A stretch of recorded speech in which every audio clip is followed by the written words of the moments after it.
The Bush administration this week has submitted the president's budget to Congress for fiscal year 2008.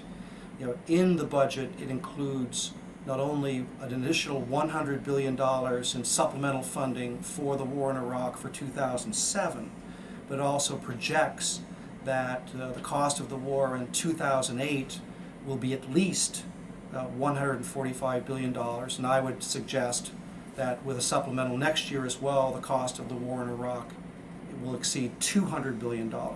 So in last year, in 2006, the cost of the war was about $100 billion.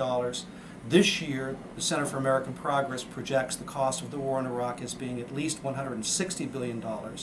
Next year, the cost of the war will be at least $200 billion. What this adds up to is that we see in terms of both projected funding as well as actual funding that this is now approaching a $1 trillion strategic mistake. But in addition to that, what's missing from the debate is the fact that there's not the question of opportunity cost.